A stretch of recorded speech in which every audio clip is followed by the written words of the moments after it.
Right. Good evening, ladies and gentlemen, and welcome to this evening book club event where we find out more about food, nutrition, and well-being. Let food be thy medicine. Thy medicine shall be thy food. Anybody knows who said these famous words? Absolutely. Many years, many decades, or should I say century ago. But closer home, Mahatma Gandhi said, "It is health that is the real wealth, and not pieces of gold and silver." And that was not too long ago. But I don't know how many of us actually believe in it and take this to heart. Much as we want our food to be healthy and our lives to be healthy, the food choices that is available to us, it is very difficult for us to stick to a balanced diet. Especially, we see all these tempting things around us and we give in to them. So telling us more about what to eat and not to eat and why we should eat what we should eat, we have Dr. Shikha Sharma here. Dr. Shikha Sharma, could I request you to please come and take a seat here? Ladies and gentlemen, Dr. Shikha Sharma. Could I request our President, General Shankar Prasad, to welcome her and say a few words.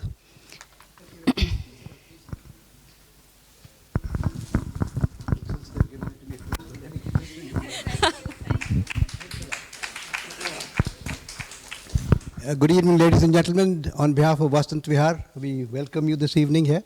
Thank you so much for coming. This is something that's very important for all of us to, and you see the general profile of the people here.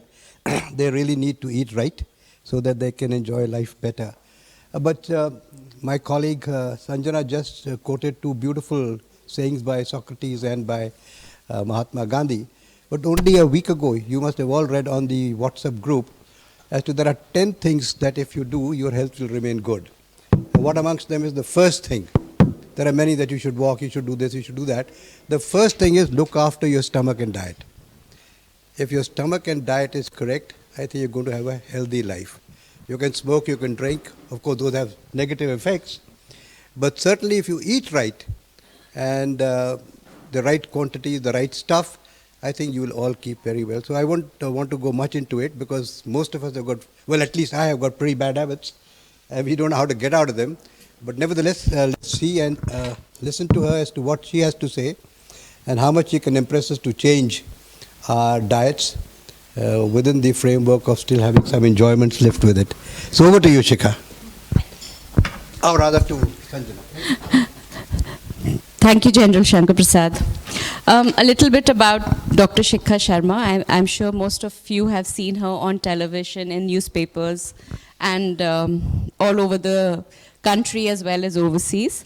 Dr. Shikha Sharma is a well-known nutritionist and a health entrepreneur who has done pioneering work in integrating modern nutrition with Vedic nutrition. A medical doctor by training from Maulana Azad Medical College, New Delhi, she was quick to notice that her patients in the cardiology department were unaware of the causes of their problem.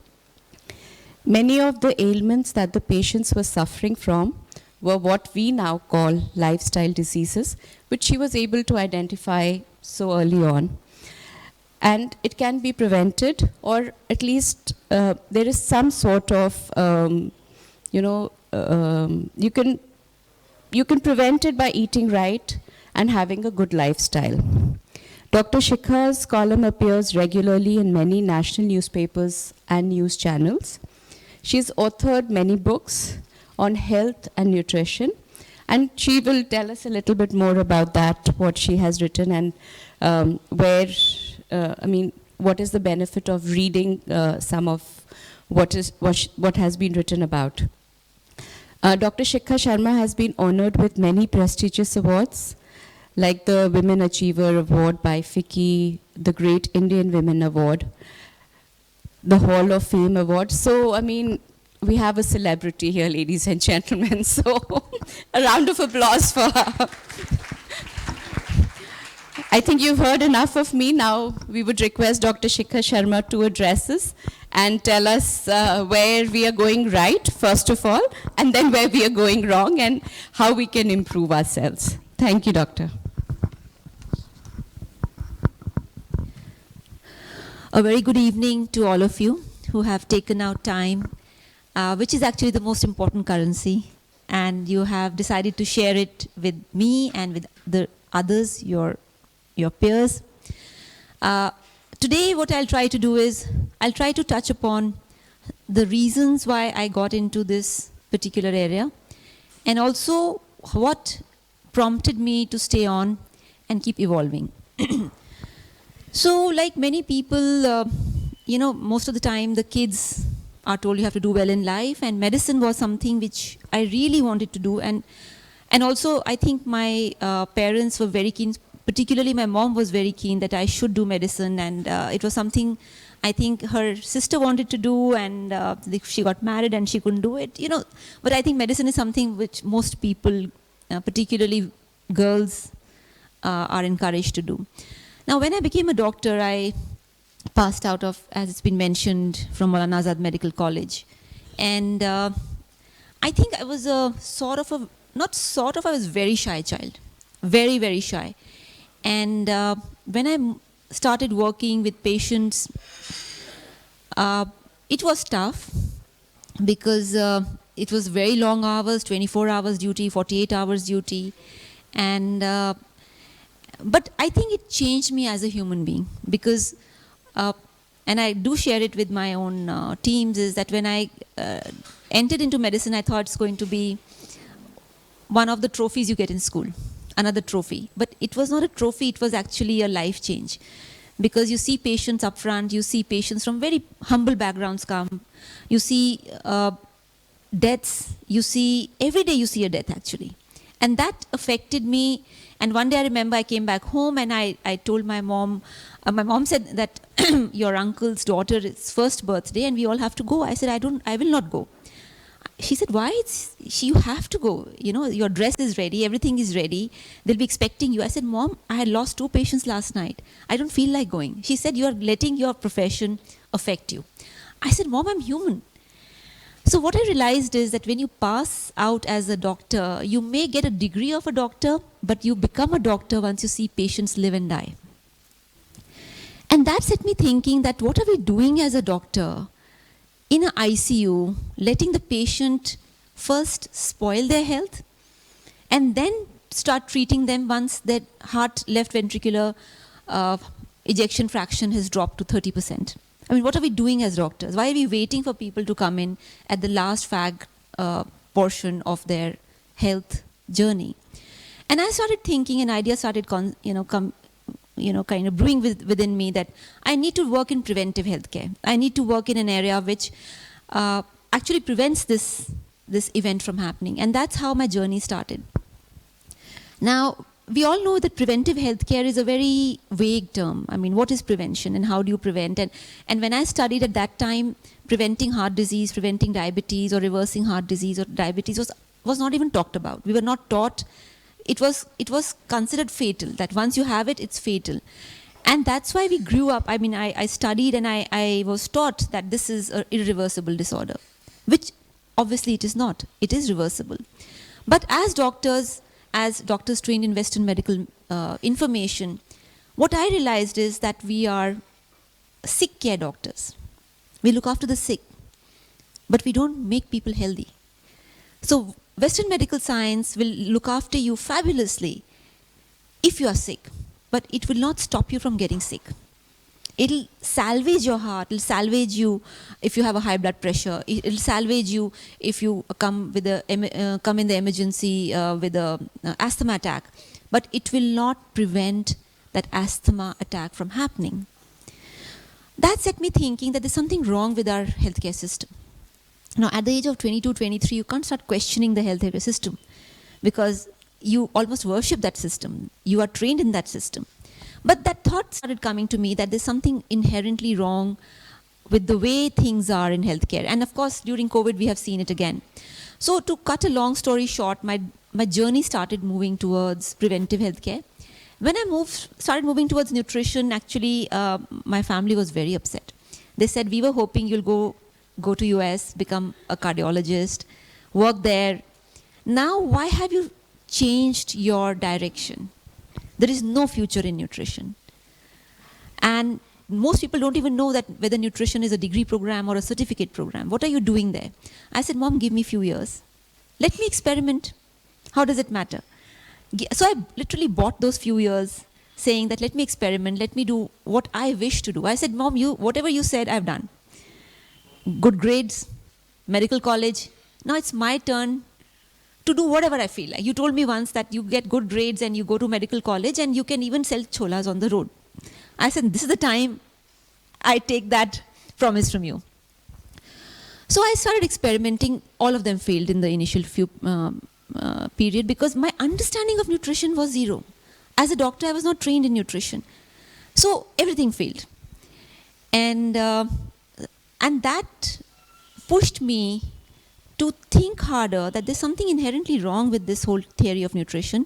And the theory of nutrition, which I realized, which is based on calorie, is scientifically flawed. It is completely flawed. It doesn't have an ounce of science in it.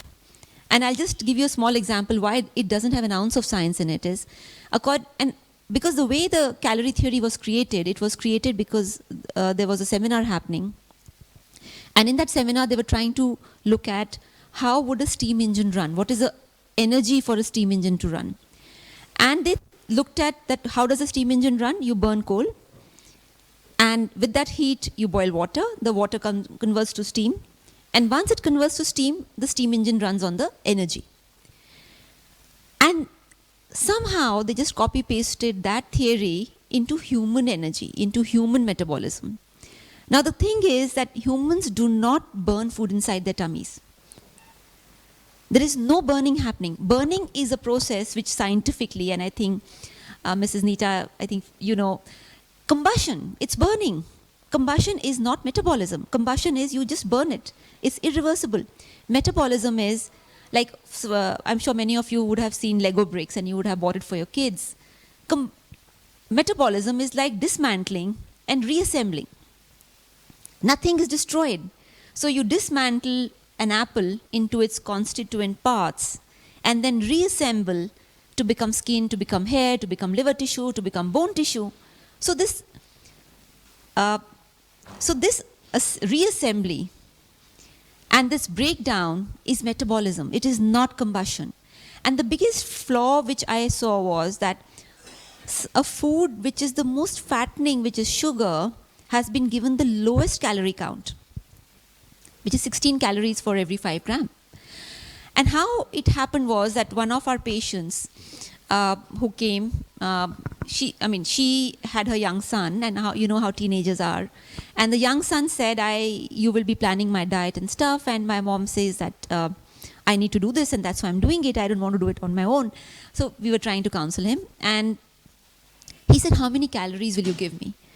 So my nutritionist told him that we need to give you, because he was a young person, so you need 2,200 calories. We have to create a deficit of 500 calories. So about, say, 1,700 calories we'll give you. So he says, okay, how much is a hot chocolate fudge? How many calories? At that time, I don't know if hot chocolate fudge is sold anymore, but at that time it was like a big thing. Every, I think, Nirula's and every place you had hot chocolate fudge. So my nutritionist told him it's 1,100 calories. So he said, great.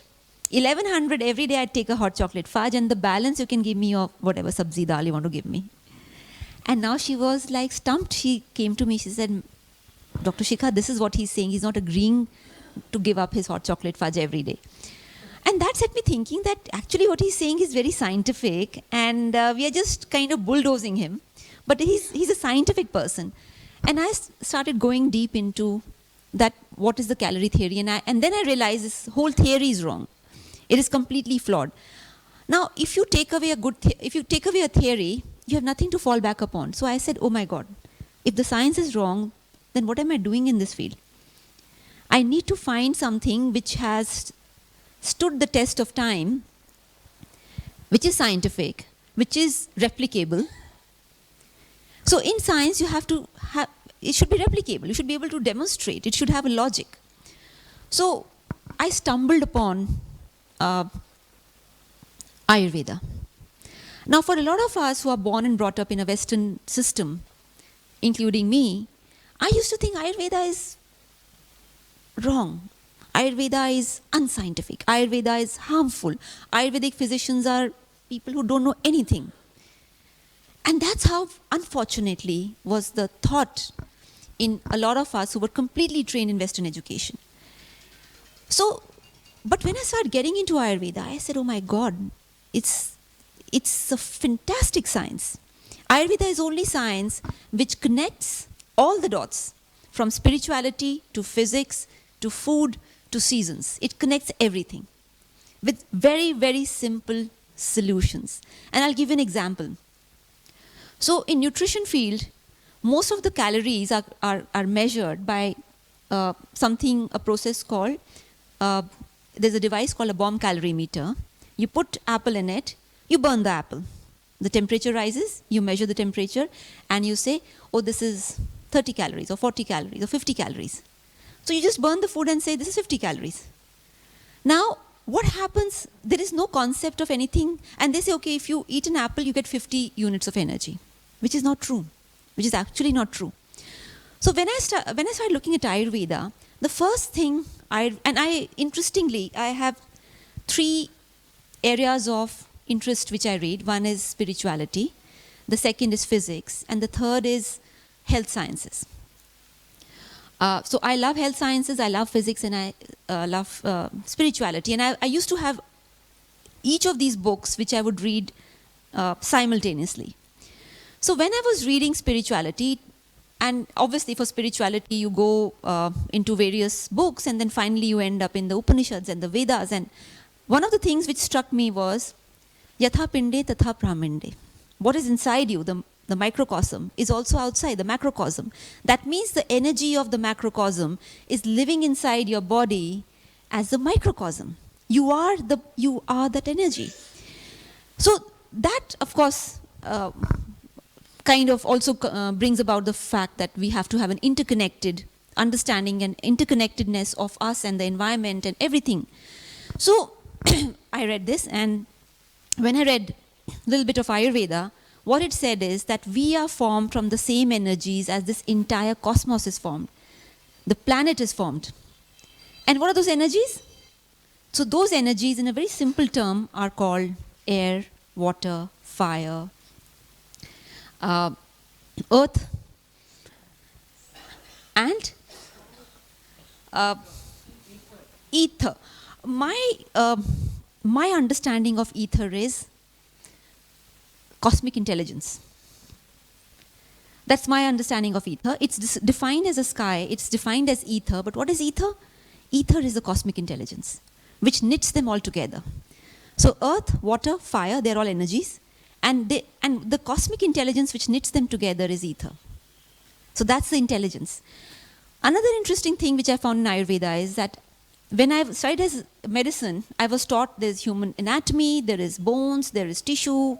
Human digestion happens in 4 to 8 hours or 10 hours. And the food enters your plasma and then goes into the blood, then it goes into tissue. And this is the human body. And this is the brain, this is the heart, your liver, your kidney. But in Ayurveda, they talk about the human body has multi-dimensions.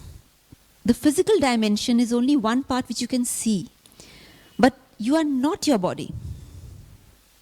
So the first dimension which you can see is called the Annamaya Kosh. Anna obviously means food, Maya means the wheel. So the wheel which, the illusion of physicality, materiality. So the material food, Anna, becomes your physical body, which is Annamaya Kosh.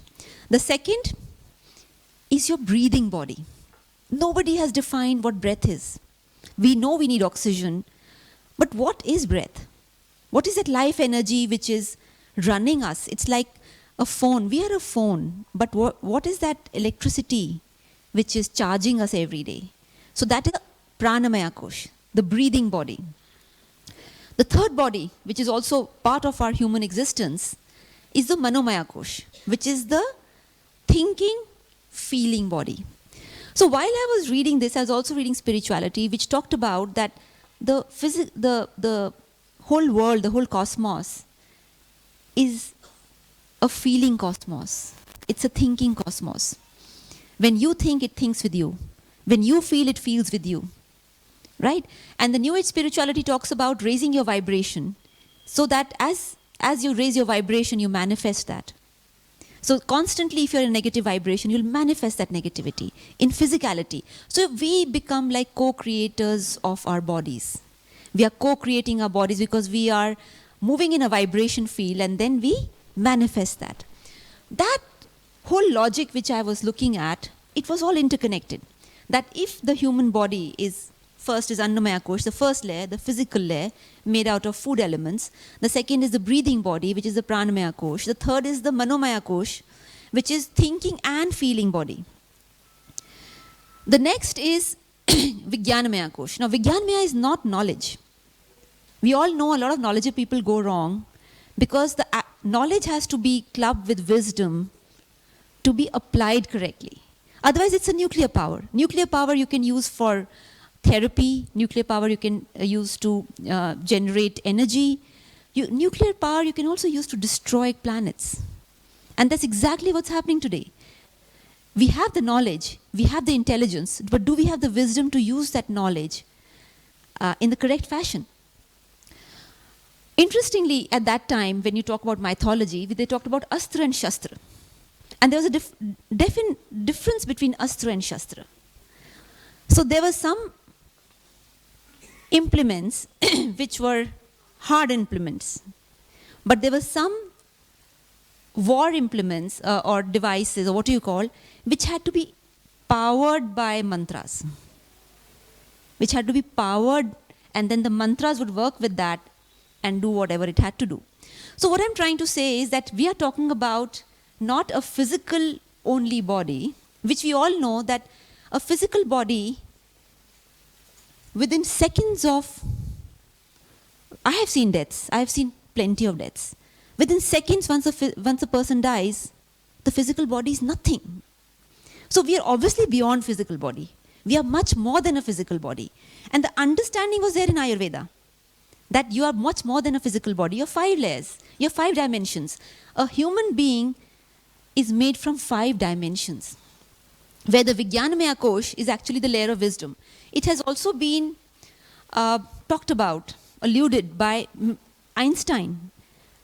So they all spoke about that what comes from us is actually not us, it's coming from some other force. For example, the benzene ring. When the benzene ring, the scientist was working and he got stuck. He didn't know how would the benzene ring look like. So in his sleep, he dreamt. He dreamt of a snake biting its tail. And when that snake was biting its tail, he connected the dots that the benzene ring actually is in a sort of a hexagon, roundish shape. It is not a straight line.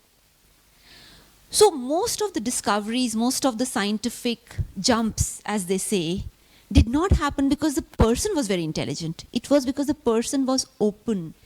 His doorway to the cosmos was open, and he downloaded things from Vijnanamaya Kosh, which is the layer which connects you to the higher force. And of course, the final layer is the Anandamaya Kosh, which is the layer of bliss. The layer of bliss we all experience sometimes for a fraction of a second when we are just joyful, when we are just, it's not pleasure, it's just pure joy, which is not connected to a thing, it just comes. So that Anandamaya layer is what people talk about reaching in meditation, or rishis reaching, or even anybody can reach if their mind stops. So the entire focus of meditation is to actually quieten the mind, or to be in a no-mind state, where you actually start experiencing all the koshas in their form. So what I'm trying to say is that when I was reading physics, I found patterns, logic.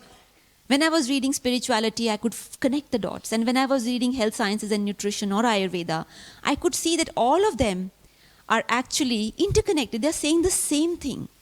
Now let's look at chemistry. If you look at your body, 62% is oxygen. Has anybody told you 62% of your body is oxygen? So most of our body is made of what? Carbon, hydrogen, oxygen. That's the majority of the atoms you find inside. The rest of it is what? Nitrogen, sulfur, little stuff. The elements, some which go in your bones, some which go in your, heart, lung, whatever. So if we are primarily oxygen, the pranamaya kosh starts making sense that if you're not breathing right, your oxygen reserves are going to come down. Or if you're eating foods which are stealing oxygen from your body, your oxygen will come down. And that's the life energy. So we have to basically eat foods which make us antennas, which can gather oxygen, which can gather sunlight, which can gather water. And when we eat food which steals our oxygen, incidentally, water is what? H2O? Two hydrogen atoms and one oxygen. So if you look at most of the foods, they are designed, in fact, our entire body is designed to become like a battery, which is holding oxygen, which is holding carbon, which is holding hydrogen. And the same gases are there in the sun. So at a chemistry level, we are carbon, hydrogen, oxygen. At a planet level, we are carbon, hydrogen, oxygen. So yatha pinde tatha brahmande, where is it wrong? It's exactly the same thing. At a chemistry level, at a scientific level. So that's how the whole direction, and of course it's a journey which I truly enjoy. It's a journey where I am learning every day. So now coming from the big picture, I want to come to the immediate practical aspects of health. Now in the practical aspects of health, I think I have my colleague here, Dr. Jasneet. She's a qualified Ayurvedic doctor. So what do I call myself? I mean, I'm not, so I'm an allopath who's converted to become an evangelist of preventive healthcare and Vedic sciences, Vedic nutrition, Vedic Ayurveda, and who's trying to actually bring it into a more structured format, because without structure it's hard to, it's hard to, koi acha doctor tha wahan pe, and everybody cannot access a good doctor all the time, because they are difficult to find, and this, and most of we are built in a scientific way, so unless we have a proper medical history and stuff, we don't like to consult such people. So coming now to the immediate thing, what is it that we can look optimistically for the future? The first thing is the science of epigenetics. What is epigenetics? Epigenetics says that your DNA is not hardwired. Your DNA can be changed. How? What you have in your DNA, how would you change it? Very interesting. You can change your DNA by changing the expression of DNA. So DNA is a bunch of codes. So if you are eating junk food, your DNA will express cancer cells. If you are having food which is destroying part of your body, your DNA will express Alzheimer's. DNA is a code. How it expresses depends on our nutrition, on our exercise, on our breathing, on our stress levels. So we are in control of our health, we are in control of our bodies, we are in control of our destinies. That's the exciting portion of epigenetics. Epigenetics tells us that if you can do it at any age, you can change the gene expression. And that's what excites. The second thing, of course, what we do at our organization is nutrigenetics, which is nutrition has to be planned according to your body type. Now, there are two ways you can plan. One is you take a gene swab, and you plan. And you see the genetic structure, and then you say that, what should I eat? So that's what a lot of genetic companies are doing. But what we started doing, and this we started in 98, 99, was that we look at the expression of the human body, which is a phenotype, and then back calculate that what is the kind of DNA structure they would have, which is the genotype. So this back calculation is what we call as diagnosis of your bioenergy, which has been written about in great detail in Ayurveda. So now I won't bore you with so much of science and so much of 60,000 degree information. So what I would like is, my colleague is here, and we are happy to take questions, because I think that will be more exciting rather than giving you a decoction of physics and spirituality and all. So yes, please, I'm happy to take questions now. And Dr. Jasneet, if you could just come here, and so she is the expert. I can, some answers she can take, and if you can have a mic.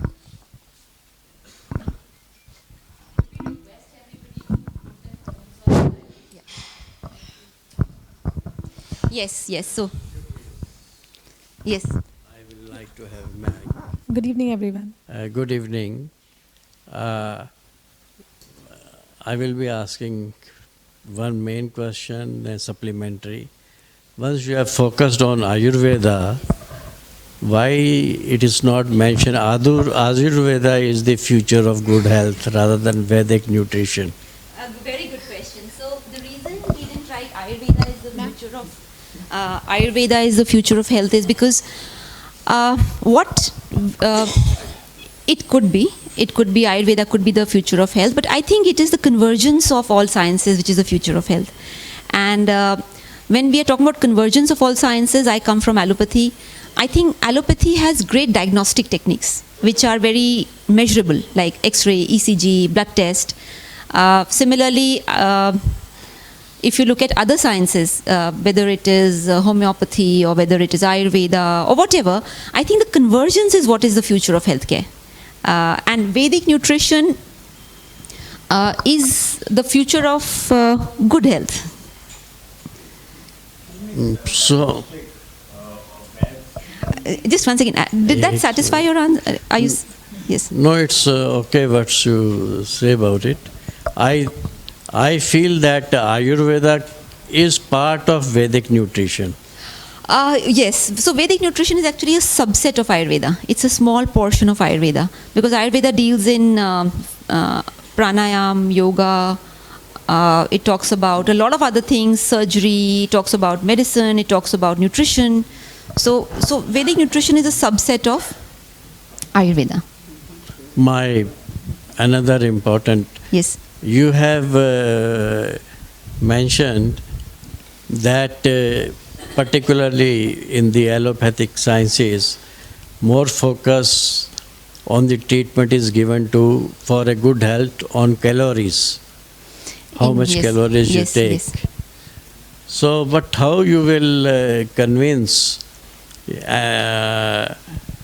Because till now maximum treatment is and focus is given on the to reduce the calories and all that. So how you will convince the general practitioners and the who want to keep good health that the calories is no longer a significant factor? Yes, yes. So we have started a Vedic Academy, and I think our brochures are here, and maybe you can ask Tilok to share those brochures. So you're absolutely right. It's been very, very difficult because most people only know about calorie theory. So we have started an online academy where we are training people of all ages in the science of Vedic nutrition. So that's our small step. I know it's not going to be simple, but that's what we are trying. I'll just take. No, I just wanted to say that you mentioned that allopathy is very good at diagnostics. Yes. We have also heard that Vedic this checks the nerves and can make out what's wrong with the patient. Yes. Is that true, or is it? That's absolutely true. See, most of the Vedas were trained very, very well. In the Nadi Chikitsa? Nadi Parikshan, yes, Nadi Parikshan.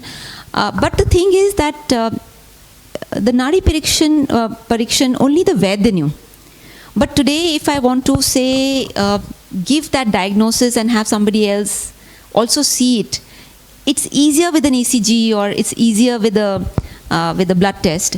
And that is why what I feel is what Western medicine has done is it has structured things in a way which are shareable. It is easy to share reports. It's easy to take a second opinion. It is easy to do that. So that is why I think the convergence of all sciences might be more useful rather than only one science. Let me be provocative. Yes. The allopathic doctor Yes. actually relies too much on the diagnostics. Some doctor के पास इन्हें से ये test करा लो, and then based on that he'll say प्रसाद ये तो है. Yes. Does he make it idiot proof by getting all those tests done? Absolutely. There's so much of litigation. I mean, I have doctor's insurance, so that if somebody litigates against me, I'm covered. In America, all my friends who are doctors have litigation insurance. So it's a litigant society. Because when something goes wrong, the first thing they would think is, let's file a suit.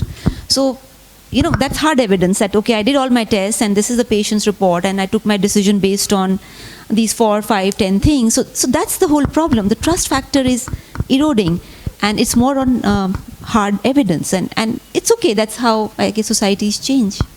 Yes. Any question? Yeah, Yes.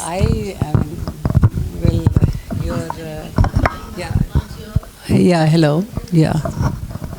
Yes, your talk was interesting, but I would like to know what are you preaching? What are you telling us? What are you advising us that how we can improve the nutrition?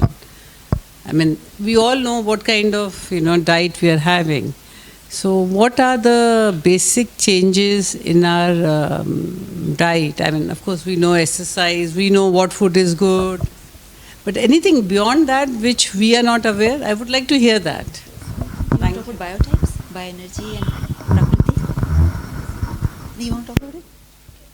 Actually, according to Ayurveda, we all are having 3 types of phenotypes. That is a Vata phenotype, Pitta phenotype, and Kapha phenotype. Yeah. So, according to your phenotype, you have to choose your diet. Ma'am, many times I have attended so many courses where they say that no body is exactly that. There is a Yeah, exactly. there's a We hybrid all and are 3 that. doshas body. See, all this knowledge, we're all aware now at this stage. Yes. But how do you know which particular, what do you call, the tasir of some food suits you, not suits you? Yeah. So this is all wisdom over the age, over the experience. Yes. Ma'am, for this we have designed a few courses. So you can learn to how you can find your prakriti and how you can have your diet. Okay, so I didn't understand what Dr. Shikha Sharma is now propagating, or what are you, I mean, what is your, if I may say so, your punch, nutrition? Okay, good. So we are talking about personalized nutrition. We are saying diagnose your prakriti yourself, and that's why we're running these courses. And they are taught at any age. It's not that you have to be from a science background or see nutrition. Ideally, I don't know how many educationists are there. It should be taught in school.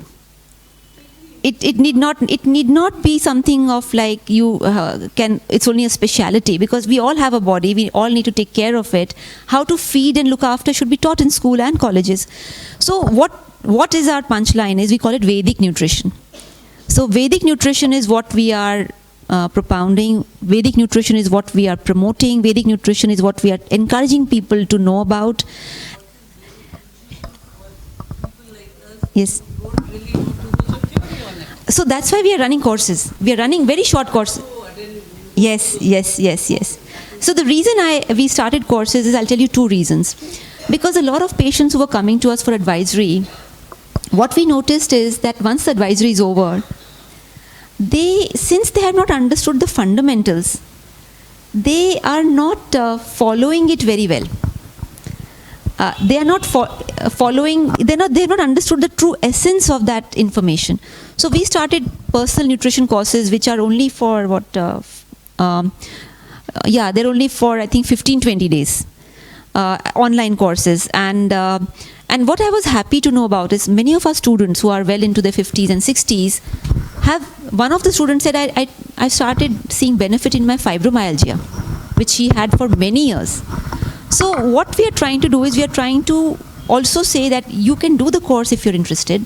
Of course, our advisors are there, our doctors are there, but you can even do the course, and it is called personal nutrition. Do your Prakriti analysis, learn what food suit you, and then follow that on your pace. I mean, you don't have to do it in a hard way. You can follow it at your own pace, so that it's with you for life. That information is with you for life.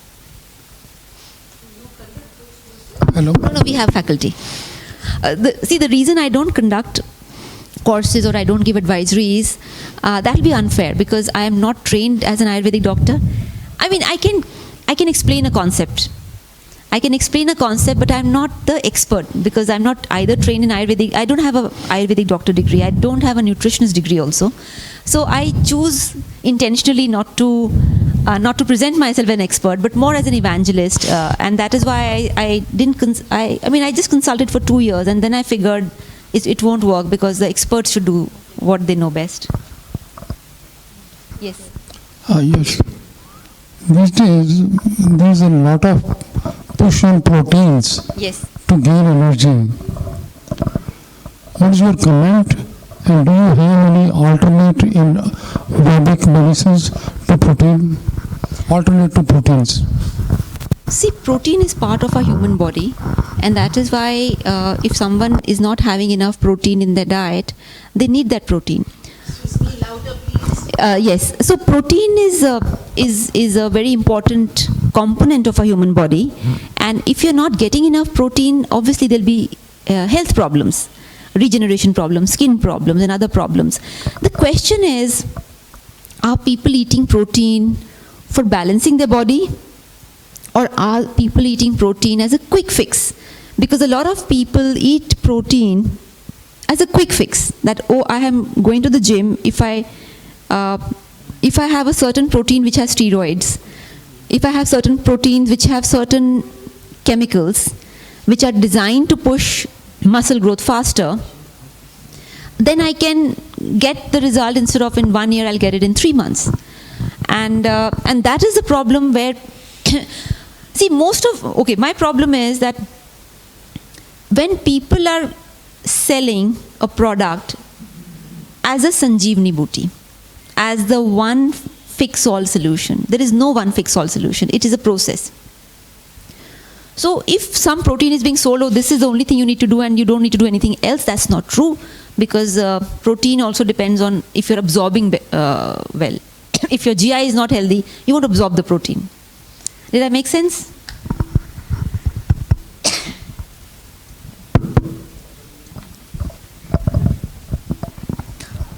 Yeah, I have a question. We do go for these preventive health checks. In fact, I had one very recently. So you go through a battery of tests. It includes a visit to a nutrition, a physiotherapist, a dietitian, and so on. And at the end of the day, there is a plan and a line of treatment. And they say you come back every year. And, it's like it works on a particular regimen, right? Now, does Vedic nutrition have something like that? Is there a preventive health check? How do you assess the state of health and then the remedial action thereafter? Yeah, firstly, we have a health checkup, right? Like we have a general health checkup like the LFT, KFT, or HbA1c, like this. And then we have a questions that assess your Prakriti, that means your phenotype. Then according to that phenotype, we will design your diet, and we will slowly we will guide you that this will suit you, this will not suit you, and according to that, you can stay with this diet forever. This is not that you have to take this diet whichever is prescribed by us. This is not that. You can take it for 3 months and you can continue it for the whole life.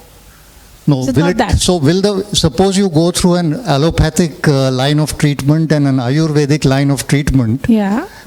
Any study done on whether the diets will be dramatically different? Because the fact is, in both cases, they address the root cause of the problem and come with solutions. Actually, they are different because we give you diet according to your phenotype. That's why. Like in allopath, they have told you have to take the proteins, right? But if you have an air phenotype, then the moong dal does not suit you better. And if you have a kapha diet, then moong dal is good for you. So like this, we have to design the specialized, customized plan for the patient. That's it. Okay, this makes it a bit complex. So I'm hoping there'll be some convergence at some point where, the results of the tests and the solution in terms of diet and exercise can converge. Yes, they are. So I think what you're trying to say is that if you have a blood test and it shows that your liver enzymes are raised and your blood sugar is high or your HbA1c is high, what would be a modern nutritionist saying, a doctor saying, and what would be an Ayurvedic nutritionist saying? Number one, suppose if your liver function test is raised and your HbA1c is raised significantly, the doctor would say, Mr. Malhotra, whatever, you need to take a metformin 500 mg twice a day. So that ends. And please visit the nutritionist in the next chamber and she will design a diet for you. You go to the nutritionist, she'll say that don't have any sugar, don't have any sweet things, and exercise every day, and don't have rice and don't have potatoes. Now, Mrs. Singhal also comes after that, and she has an HbA1c of a similar nature. Or let's say Mr. Arora also comes after you, same age, same height, same everything, and his HbA1c is exactly the same. So the dietitian is, so metformin is prescribed to Mr. Arora also, and he also goes into the next chamber, and the dietitian will say, no sugar, no fruit juice, have a little less fried food, and that's it, you're done. But if you were to walk into a Vedic nutritionist chamber, she would say, Mr. Malhotra, your body type is more of air, and therefore what you need to do is you need to cut down the amount of tea and coffee you're having, because that's causing air buildup, which is affecting your organs. And therefore what I would suggest is please have a little bit of desi ghee in your diet. Please cut down suji. Please cut down these things, and don't have curd at night, something like that. And then she would tell Mr. Arora that your fire is increased, and therefore what you need to do is you need to take aloe vera juice, you need to take more of barley and not wheat, and you need to give up milk, because it's inflammatory. So now with the same HbA1c and the same metformin medication 500 mg twice a day, Mr. Malhotra gets a very different diet plan, and Mr. Arora gets a very different diet plan, because it is personalized healthcare. The Western nutrition doesn't work. That's why we ended up in Vedic nutrition. And the reason I'm telling you is, and I'll give you a small example, when we give dairy to people who have diabetes and who have a particular prakriti, their diabetes doesn't come under control. Because the inflammation the dairy is causing continues. It's continuously happening. And because the root cause is inflammation and it's not just only sugar, the diabetes keeps increasing year after year after year. And the metformin from 500 becomes 1500 mg a day, and then insulin is added. So continuously the medications are only going up.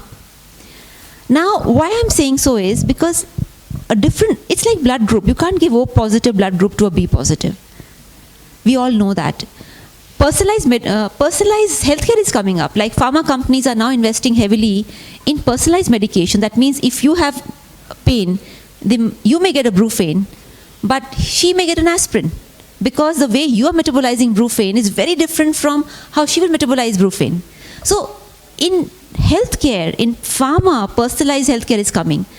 So that's what I'm saying, that personalized nutrition was already existing in Vedic times, which we just need to contemporize in a way where it is easy to understand and disseminate across hospitals, across other structures. My question is... Somewhat, yes. My question is related to two statements made this evening. One was from you, that nutrition should be taught in school.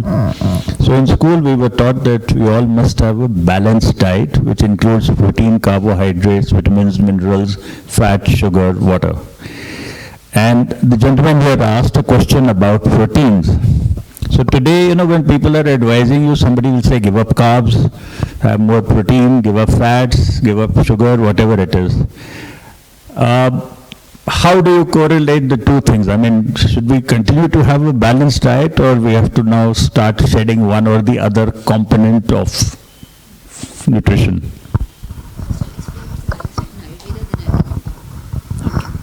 Okay, actually, a balanced diet according to Ayurveda is firstly according to your phenotype, and secondly according to the seasons. It is not like you have to take all the things, stuff, and it is for everyone that you should take this, you should take this, you should take that. It is not like that. You have to take a particular type of diet according to the season. Like as we all know in older times, as our grandmother says, that you should not take curd in the during rainy season. Like you should not have matha in the rainy season because you will get the joint pains or like that. So there is some science behind this. So this science, this is the only way. Yeah, our programs are meant to be like that. That you should know what to eat in what season and to the what type. That is the way of living. Yes, and the correct food combination that most of us on day-to-day life we are having in the breakfast, like cereals with milk and fruits. And in Ayurveda, it is totally, we can say it's totally wrong to have milk with any of the things you have. Not even fruit, not even dry fruit, not even any vegetable, no salt. Milk should be taken alone. But nowadays we are having milk with our paranthas, with our cereals, and with fruits. And this wrong combination makes toxins in our body, and due to that toxins we have a different kind of diseases and disorders. So we have to learn this, that we are taking wrong combinations. From what I've understood, one option is that one educates oneself through your courses, short courses, and then, treats oneself nutritionally. And I suppose another option would be that one consults with your organization, but does it then mean that, you have to come back every few months and, depending on the season or depending on what your, if that kapha, pitta, That's vata. why we have told you to enroll in our courses if you want to really learn this. So there is no quick fix of getting. Yeah. So that will give you kind of a easy entry, and you would be under the guidance of a doctor and a counselor. Once you are on that. Yes, so I think what I could suggest is some of you who have say some health concerns already, and you would want them to be first sorted out. So I would suggest you definitely consult with our doctors. Once you're on that journey, and hopefully we would have whetted your appetite for information much more, I would say join the course. Because as a doctor, I feel that getting a patient again and again, returning patient, is not a good thing for the doctor. It means that the patient has not really been skilled in the science of health. So what we suggest is you start with us in an advisory format, but then eventually do learn. And I can guarantee you, anybody who does the courses will be a changed person. Because so many women across the world are studying our courses, so many people. And most of them, and we run Facebook sessions with them every day, they have given us very, very gratifying responses, because some people, their husbands had chronic cholesterol problems, their husbands had heart problem, they had fibromyalgia, some had fertility issues, and it doesn't. This science has not stopped amazing me, because while we are teaching and while we are evangelizing it, but the power is in the science. It is fantastic science, and I would really say it's not hard. It's not hard. It's a very simple science. Anybody can learn it. So you can start with the consultation, but I'm sure the ideal way would be you learn it.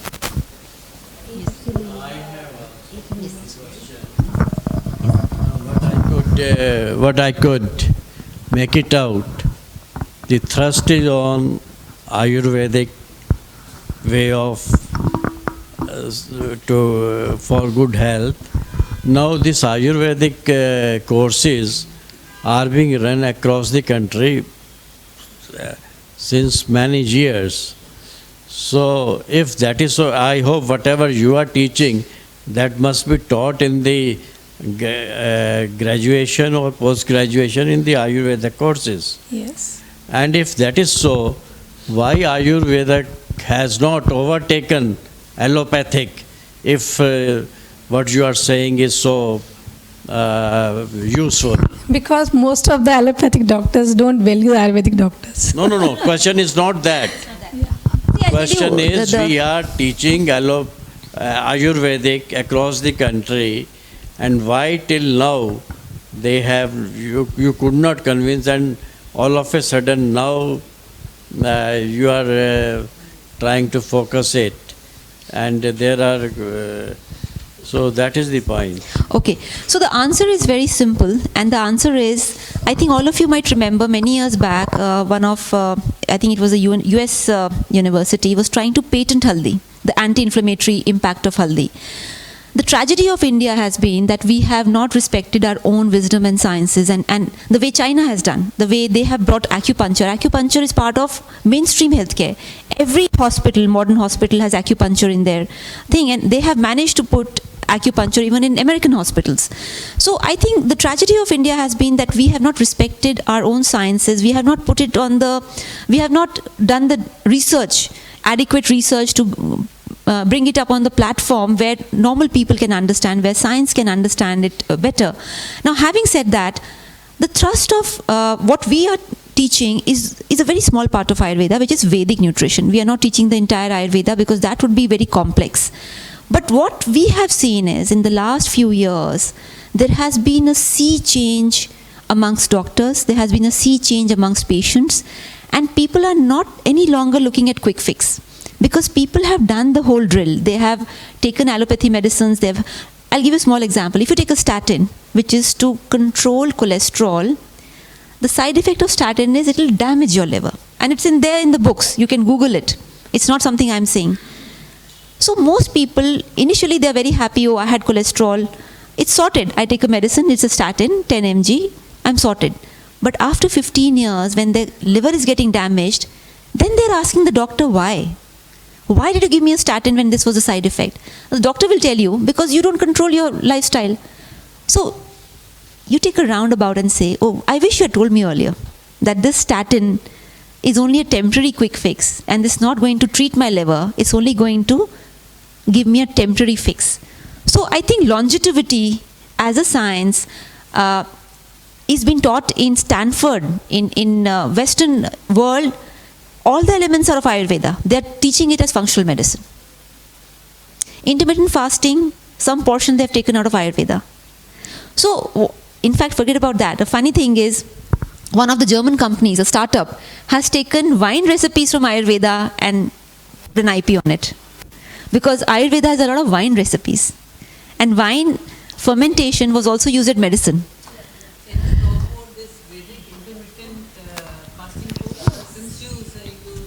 Yes.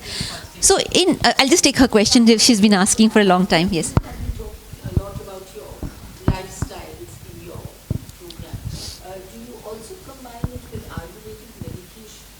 Like you use Yes. the wines now because Yes. the Kochikal Ayurvedic Shala, which is I think one house we all have a lot of respect for, and they produce brilliant results. But it's their medicine based, and of course lifestyles and whatever. That of course, but they do have a very good system of medicines. Do you incorporate it in your advice? So, health is 80% lifestyle and 20% medicine. By now, Yes. So, having said that, for people who have chronic ailments and who need medicines, we only introduce medicines as a small part, but that is not the big treatment we do. We focus on nutrition, we focus on natural herbs. Our focus has remained natural herbs and nutrition. The medicinal part is very small and only in chronic cases where the damage to the body has been significant, where So actually we have to start young if you want to really keep living as a lifestyle. Because when you live the life and you Yes. things like cardiology and, liver or whatever. But now it's reversible. Of course, It's reversible. how much will you reverse it when you're in your 60s and 70s? When possible. Rise back in your 30s and 40s. Then Then you have to remain young. Yes. Yes. when you're lucky if you can. Because Yes. sometimes the harm which has been done to the body with your statins and medication. Yes. It's quite really very, very influential. Ma'am, there was a lot of research done on smokers. If you stop smoking, any age, you can actually reverse the side effects of smoking significantly with every passing year. Because the body is continuously regenerating. Our blood cells are regenerating every 3 months. Our GI, yes, yes. But constant, because then it becomes like a catch-22 situation. You can't leave allopathic medicines because your body is completely dependent on it. And because you can't leave your Ayurvedic medicines, the components, the causes stay with you. I'm talking about the age group, especially when you have stress management with cardiology problems. Yes. So because they are so correlated. And I think stress management has been, which is the cause, I would say 80 to 90% of all problems, is now only being talked about, especially in our country. People were not educated about it. And frankly speaking, even the allopathic world, it was only about 40 years back that there was an influx of pills available. But the harm what those pills cause in the long term, like you say, nobody tells us. It's only you learn. So basically what I'm trying to, what I can understand is the lifestyle concept has to step in when you are in as early in age as possible. Yes, yes. And I mean, it is more because this kind of education, we can manage it, but you can't reverse the harm what 40 years of medication has done to you. That's a very tall order. I don't think you can reverse that. Because especially for the stress management and cardiology issues, that's so you are not having any such medications. You lay more emphasis only on lifestyle and food and things like that. Yes, ma'am. In Ayurveda also, medicine has to be part of lifestyle and food change. Medicine alone is never it is never prescribed alone, right? Yes. I think somebody had a question here. Yes. I have a question. Okay. Yes. Yes.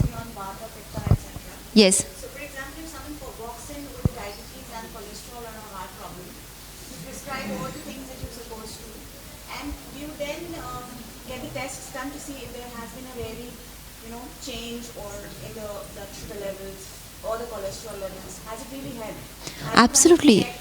We do a lot of case studies. We do a lot of case studies. Change in the levels, or is it like the same, or it takes time? Firstly, there's a drastic change, and we in fact do a conversation with our patients almost twice a week, and it's broadcast live on Facebook. We'll send you the links. You are most welcome to hear those stories. We have written case studies also. See, what I'm trying to say is that it's not about Ayurvedic medicine versus allopathy medicine. Ayurveda is saying that you have to eat right, you have to do these set of few things, and have mild medication if it's not chronic, or have a stronger medication if it is chronic. But diet change and lifestyle is part and parcel of treatment. It's not separate. It's not something you can do if you wish to. It is mandated that you have to do it. Having said that, what I'm saying is that we have a lot of case studies in our records where significant changes have been, and yes, we take blood tests at the time of registration, and we take blood tests at the time of finalization, and we also give a final analysis brochure so that people know that when they started, what was their blood sugar, when they, after 3 months or whatever time they have done, what is their blood sugar, blood test, cholesterol, everything. So like I said, that convergence of medicine, what we are trying to do is we are trying to get what I learned in medical college about hard evidence and monitoring through different numbers and parameters. So that part we have got into Ayurvedic nutrition or Vedic nutrition. What we have tried not to do is a quick fix. Like today what happens, you go to an Ayurvedic doctor, they'll say, okay, I was taking metformin, I was taking insulin, I was taking this, I want to stop this, give me something else. It's not this or that, because the whole system of Ayurveda is the science of longevity. So the whole science of longevity is not like a medicine, it is the science of nutrition, breathing, pranayam, yoga, and then herbs. But then, even if you're taking an allopathic medicine or if you're on a medicine that you're taking, people are taking, diet control and everything else. Even then, at times, insulin or metformin or a change in medicines don't work. That is because, yes. Substitute in Ayurveda for insulin, or is it only diet related, or you have Karela and all those jamun and things like that, and control your sugar level? No, so to answer your question, the diet which you are taking is not the right diet for your body, and that is why it's not showing results. So even if a person with diabetes, for example, walks to you, and according to the Vata Pitta, do you think he or she should have high calories or oil or sugar or that sort? I do not know, I'm just asking. Okay, so let me give you a bird's eye view of what really happens. So when a patient comes in, we ask the patients to come with their blood test reports and all the test reports. That's step one. Then Dr. Jasneet or one of her colleagues would be sitting with them and taking a very detailed history of nutrition, of your medical history, and taking all the measurements. Then based on the analysis what Dr. Jasneet would have done, that what is your body type, what is your personal bioenergy type, based on that she would tell the nutritionist, remove these things from her diet, add these things from her diet, give her this oil and not that oil, give her this plant food and not that plant food, and this is the final curated ingredients which she needs to have in a meal. Now the dietitian will take that list, and based on that, she will start menu planning, that what is for breakfast, what is for lunch, what is for dinner. When you're eating out of a buffet, what are the kind of things you should have, what are the things you should not have. And then she will also call and keep counseling, because compliance monitoring is a very integral part of modern healthcare.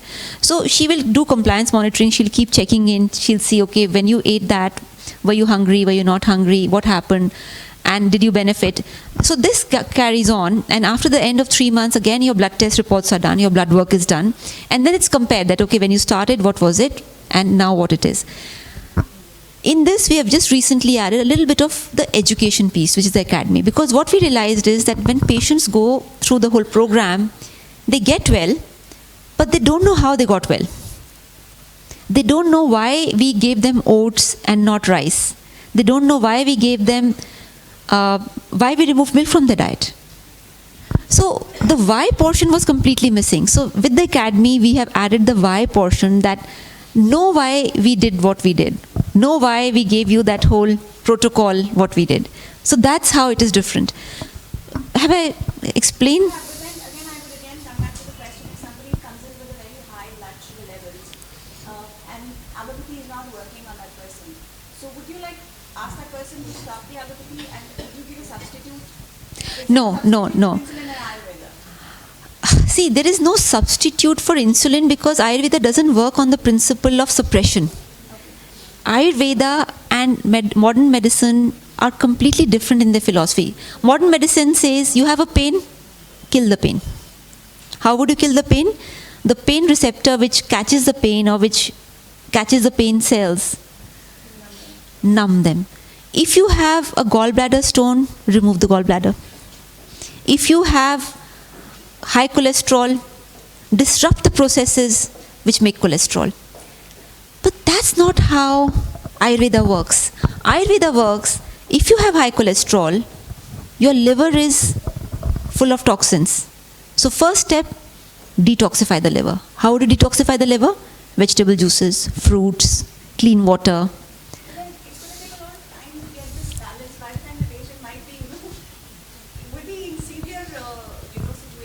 No, we don't stop insulin immediately. We do it gradually. Any person who comes to us, no, I'm a medical doctor, I would never do that. I would never stop any medication like cold turkey, never. Yeah. Absolutely. Yeah. In fact, we have tried, not that we have been very successful, to actually loop in the medical doctor along with us. Excuse me. Sorry to interrupt. Yes. I just have a question, basically, that I've done the diet, and not yours, but similar ones, and I've lost weight. My problem is lack of enough motivation or determination. So can anything be done about, I love my junk food, right? And I'm eating all the wrong things. I know they're wrong for me. So what do you do about that kind of, does Ayurveda have a solution for how to actually change your lifestyle, wanting to change your lifestyle? Excellent question. And in fact, I'll talk a little bit more about it after I answer your first question. Yes, that is the reason we have two things. First is compliance monitoring. That means a personal nutritionist will be assigned to you, and your case would be given to her, and she will keep calling you every second, third day to modify your diet plan. She'll also motivate you. She'll also support you in the journey. Because we all have highs and lows. We have days when we are feeling very low. We have days when we are good. And yeah, I mean, the days we are low, a little peg always helps.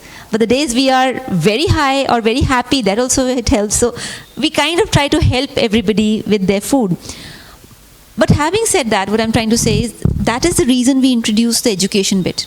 Because when you understand the why of what you have to eat and why you should eat, we have seen a very big change in the patients. Because once they understand the logic, then they are in control. See, I'll tell you what we think, and correct me if I'm wrong, is none of us want to be controlled. None of us like external control. We all like to be the masters of our destiny. And that is why external forced consultations, external forced behavior change will never work. The best behavior change is when you want to do it, and that happens when you know the why behind everything. Why you should do or not do. There's always a change. It's the awareness which brings the change. Even in spirituality, they say, if you do things with awareness, you can change things. Yeah, Dr. Madam, I have a question. Yes. And that will be the last question. Last question. Otherwise, last question. Yes. Dr. Madam, yes. If I'm diagnosed in allopathy that my arteries are blocked, 70% or 80%, and the doctor advises me for open heart or stenting, this type of disorder can also be treated in Ayurveda? Sir, my colleague will explain. Sir, if you read the book called Reversing Heart Disease by Dr. Dean Ornish, not today, I don't know, 30 years back he wrote that book. Reversing Heart Disease by Lifestyle Changes, but was written by a Western medicine doctor, Dr. Dean Ornish. And at that time, his colleagues laughed at him because everybody thought that you can't reverse heart disease. It's scientifically proven. You can reverse heart disease. And you would ask me, why don't doctors recommend? Because doctors feel that if I tell somebody how to reverse, that you should reverse heart disease because you can do it, but who will tell them how to do it? As Western doctors, we're not trained. We're not trained to tell people. We're not trained in the science.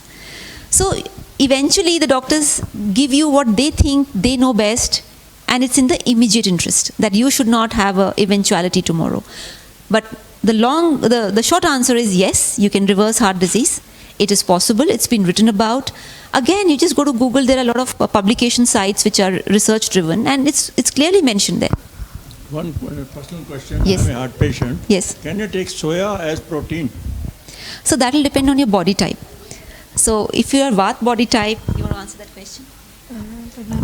Can I take soya?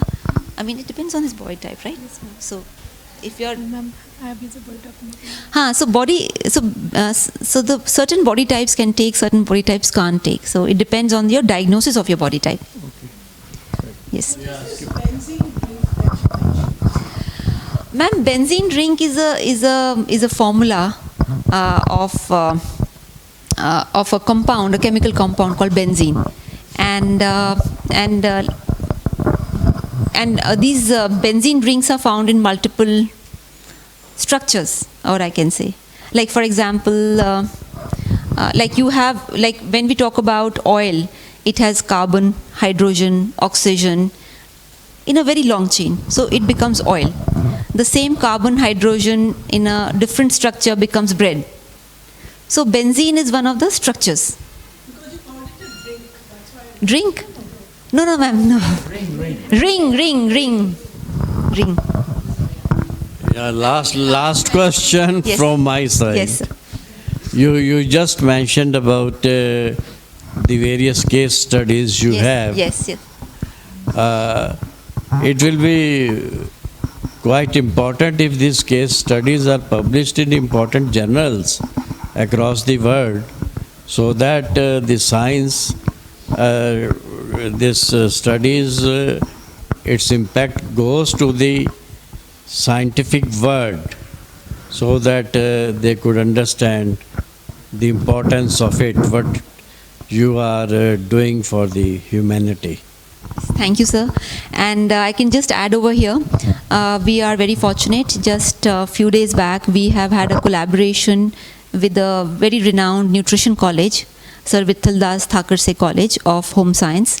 And this is a very big, I would say, milestone, because when I started my institution, at that time, most nutritionists were not happy with what I was doing, because they thought that she's questioning modern nutrition. Today, most colleges, this institution tying up with us is a validation of that the science is powerful, it's not about the person. That's one. Number two, there is a lot of research happening in Germany, and if you just even Google, you will see research is happening on every possible herb, which is available on Google. PubMed is a site where these researches are published free of cost, and you can refer to those researches. The thing is, it's not commonly available, so most people think that Ayurveda is not well researched. It's extremely well researched. But unfortunately, many researches are happening through collaboration between Indian private colleges and Western universities. Because nutraceuticals is coming up in a big way, which is like pharmaceutical is chemical-based medicine, nutraceutical is herbs-based medicine. So there's a lot of research there, in fact, the government of India is pushing Ayurveda in a big way. All India Institute of Ayurvedic Sciences, which is very close to our office, is a beautiful structure which has come up. It has Ayurvedic doctors and allopath doctors working together. So yes, the push has started coming. Yes, ma'am, absolutely. Alopecia is also a condition where it's a sort of an, eventually an autoimmune reaction has kicked off. And if the root cause of alopecia is stopped, which could be multiple causes, and regeneration and, absolutely. But again, I would say that Ayurveda is a holistic treatment. It is not that you're using a pharma medicine and then you just change that pharma medicine to a Ayurveda medicine. That's not how it works. Patient to patient. Ma'am, because Ayurvedic doctors will always tell you some modification in your lifestyle. So if you're willing to do that, treatments happen. Yes. On that very positive note, we'd like to say thank you to Dr. Shikha Sharma. Listening to you, I was just thinking that, your diets are so tailor-made for the person.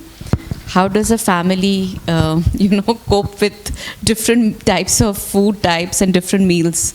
Because very often, if it's a family, then, everybody has to eat what's made. So the practical side of being a housewife and a mother, that's something, perhaps it's a topic for another discussion, I guess. But she has definitely given us a lot of food for thought, and we are very, very grateful to you, and we are very grateful and thankful to Neeta for helping set the session up this evening. And thank you, audience, for being such good audience and asking such intelligent and engaging questions. Thank you very much. Thank you, Doctor. Thank you, Dr. Thank you so much. Thank you for your time. Thank you.